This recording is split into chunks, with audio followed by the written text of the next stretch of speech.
से मैं Nikhil Tiwari divine music school से। आज एक ऐसा टॉपिक है जो भी फ्लूट लर्नर है, चाहे वो बिगनर हो एडवांस हो, कुछ चीज़ें ऐसी बेसिक चीज़ें हम भूल जाते हैं जो हम प्रैक्टिस बार बार अपनी, जो नए लोग होते हैं वो ज़्यादातर गलती करते हैं, पर इंटरमीडिएट तक भी मैंने देखे हैं लोग वो प्रैक्टिसेस ध्यान से नहीं करते। तो अगर इन प्रैक्टिसेस को आप अच्छी, जो राइट प्रैक्टिसेस हैं उसको चूज़ करेंगे तो आपका एक तो टाइम, जितना टाइम लगता है सीखने में उतना, और आपको अपनी गलतियों के बारे में अवेयर हो जाए क्या गलत आप बजा रहे हैं। वो म्यूज़िक में आप ले लो, किसी में भी इंस्ट्रूमेंट में ले लो। तो सबसे कुछ 13-14 बातों के बारे में बात करूँगा मैं। उनको स्टेप बाय स्टेप हम पता करेंगे कि क्या वो चीज़ें जो बांसुरी में बड़ी इंपॉर्टेंट है, उस मिस्टेक को ना करें या उस वैसी हैबिट लगाएं जिससे हम अच्छे से सीख पाएँ। लॉन्ग नोट्स तो देखिए, वो पहला मैं आपको बोलता हूँ लॉन्ग नोट्स करना है, वो हर तमाम वीडियो में बोलते रहता हूँ, पर लॉन्ग नोट ज़रा एक कठिन एक्सरसाइज भी है, लोगों को बोरियत भी हो जाती है उसमें। तो आप सरगम में एक सांस में जितनी बार सरगम कर सकें वो करने की कोशिश कीजिए। अब आते हैं सबसे पहले, देखिए बैठने का तरीका। लोग जो बांसुरी पकड़ के बैठते हैं बहुत गलत ढंग से वो उसकी प्रैक्टिस कर लेते हैं। देखिए शुरू में अगर आप गलत ढंग से बैठ के, मतलब आपने पोस्चर सही नहीं रखा, अगर आप ऐसे बैठे हैं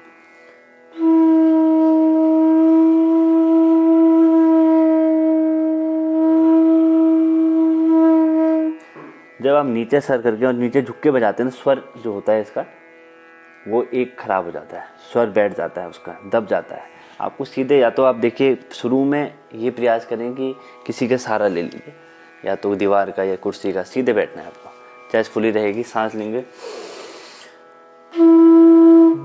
ये इस तरह। कुछ लोग सर ऐसा कर लेते हैं तो कुछ समय बाद आपको दर्द जाएगा, स्पॉन्डिलाइटिस ना हो जाए आपको। ऐसे करके खिंचाव नहीं करना है, सीधे रखना है, सीधे देखने में, और इस हाथ को भी इतना लंबा नहीं करना है कि आपके हाथ में दर्द हो जाए। आराम से सिंपल, आप जितने भी कंफर्टेबल पोजीशन में हैं वो बैठे, बस सीधा बैठने की कोशिश करनी है और गहरी सांस लेके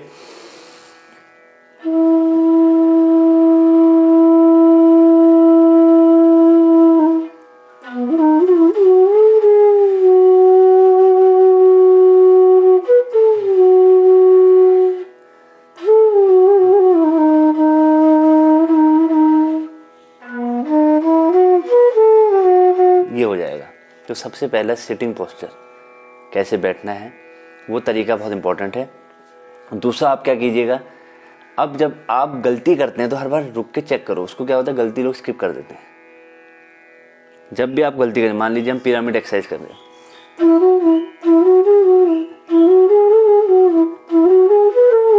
अब यहाँ गलती हो गई, आपको वहाँ पर रुकना है, फिर शुरू से स्टार्ट करो।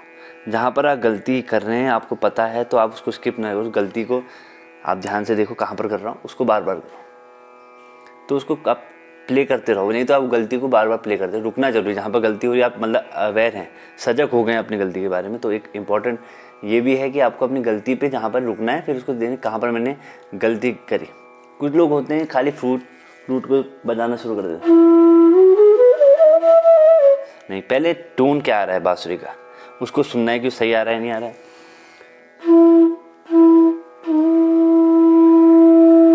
पहले कुछ समय सा का रियाज करके टोन को समझें कि कैसा क्लियरिटी आ रही है मेरी आवाज़ में, साफ आ रहा है, हिसिंग साउंड कम, फिर आप सरगम या कोई भी प्रैक्टिस करें।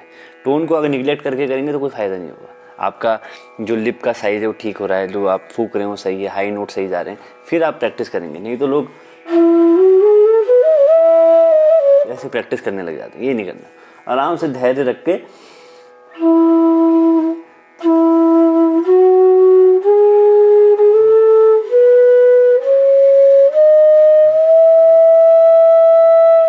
पूरा ट्यून को, अपने जो सा की आवाज़ है, रे की आवाज़ को ध्यान से सुन के आगे जाइए।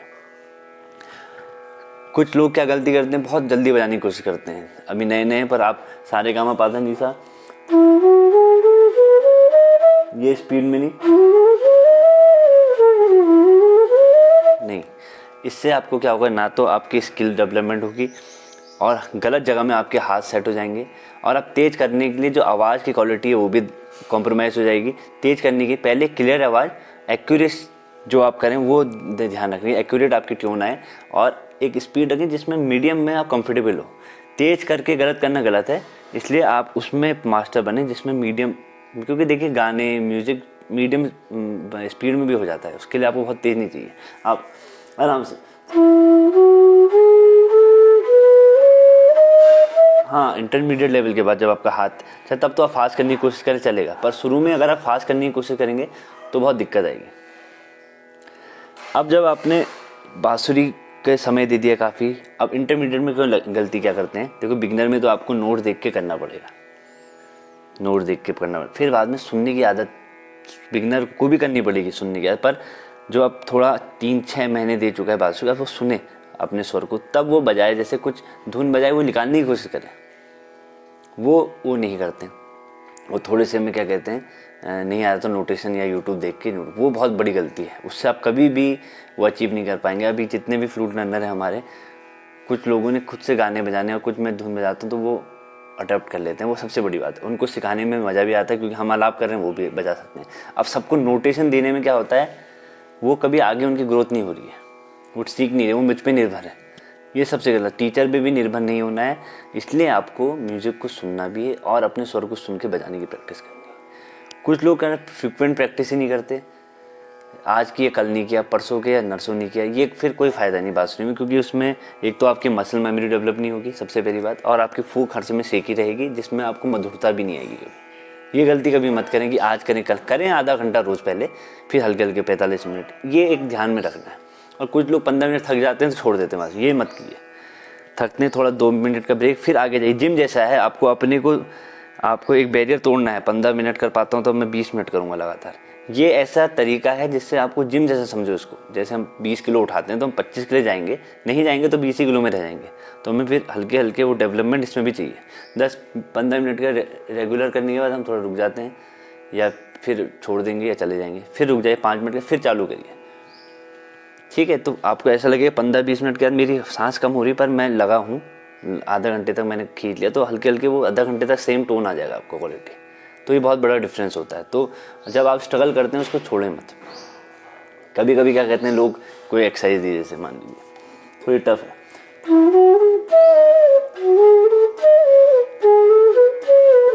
कोई भी एक्सरसाइज जो थोड़ी कठिन है, लोग क्या करते हैं उसको छोड़ देंगे, नहीं आ रही है सर, इसको छोड़ देंगे। स्किप करने की आदत है। जो नहीं आ रहा है उसको सर ये अच्छा नहीं आ रहा है, इसमें मज़ा नहीं आ रहा है, उसको स्किप करने की जो आदत है, उससे बड़ा एक टीचर भी परेशान रहता है, स्टूडेंट में ग्रोथ नहीं होती। स्किप नहीं करें कोई चीज़ को। अगर आपने स्किप कर दी तो आपको आदत पड़ जाएगी, अरे ये कठिन है, कोमल स्वर कठिन है या कुछ भी उसको स्किप नहीं करें। समय ज़्यादा लगेगा पर आपको पक्का आएगा। आप जब स्किप करने की आदत डाल देंगे तो आपको अगर आप उसको मेहनत करके अचीव करने की आदत डालेंगे तो आप उसको अचीव कर पाएंगे। ये देखिए अनकॉन्शियसली हो जाता है, हम सोचते हैं इसके बारे में, कभी कभी आप मोटिवेटेड रहोगे, कभी डीमोटिवेटेड रहेंगे, पर ऐसा नहीं है। आपको स्किप करने की आदत छोड़नी है कि आप अपने कोई भी प्रैक्टिस को जो हार्ड है वो छोड़ दे रहे हैं, और रेगुलर प्रैक्टिस जैसे लॉन्ग नोट्स और सरगम प्रैक्टिस ये छोड़ देते हैं। फिर एक बात और है कि अपने टीचर खुद बनना है कहीं पर, अपनी गलती पहचाननी है, अपनी ट्यून बनानी है, उसको लिखने की आदत डालनी है। लोग लिखते नहीं है, जब तक लिखेंगे नहीं तब तक, जैसे मैं नोटेशन चाहता हूँ लिखें, नोटेशन देना अच्छे लिखें, मैं बताऊँ सारे गा रे गा मा या कोई भी चीज़ें लिखेंगे तो वो लिखते लिखते मेमोराइज भी होती है। जितना आप पढ़ पाएंगे उतना यहाँ पर बजा पाएंगे, वो सबसे इम्पॉर्टेंट है। लिखने की आदत डालें, अपना म्यूज़िक जैसे कोई ट्यून बना रहे हैं उसको लिख भी लें।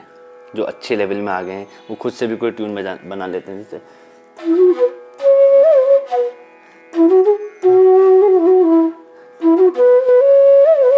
तो उसको लिखने के नोटेशन तैयार करें तो आपके दिमाग में नोटेशन चलने लगेंगे।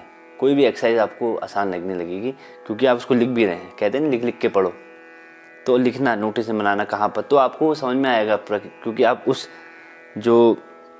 उसका एक चैनल है, जो उसकी एक जर्नी उसके साथ जाएंगे तो आपको आराम से सीखने में कोई दिक्कत नहीं होगी। पर वो फॉलो करना कठिन है। ये सब मैं आपको जो प्रैक्टिस बता रहा हूँ वो बहुत अच्छे से करने वाले अचीव कर पाएंगे और बहुत अच्छा उसके बाद उनको एक रिजल्ट मिलेगा। और मेट्रोनॉम यूज़ करें, शुरू में तो अवॉइड करना चाहिए। उसके बाद फिर अपनी ताल को समझने के लिए पहले तो अपनी ताल एक रिदम होती है 1 2, फिर एक मशीन के साथ रिदम बनानी है।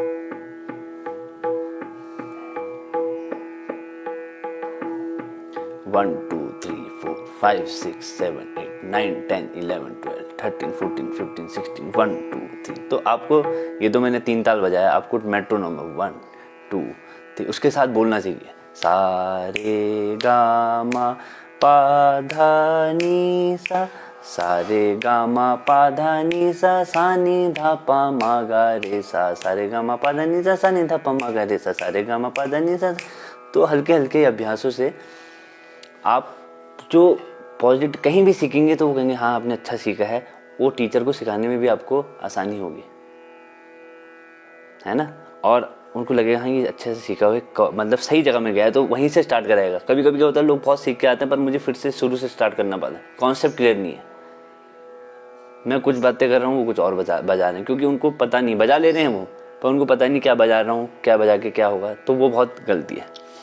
और सबसे बढ़िया आप डिस्ट्रैक्शंस होते हैं आधे घंटे की, इसमें कॉल बहुत दूर रखें, फ़ोन भी आ रहा है, व्हाट्सएप भी आ रहा है, या तो वो कंसंट्रेशन फुल करें तो ही फ़ायदा है। नहीं तो कोई मतलब नहीं है, बैठ जाओ 1 घंटा 10 घंटा आप सही से प्रैक्टिस नहीं करो, उसका यूज़ नहीं है।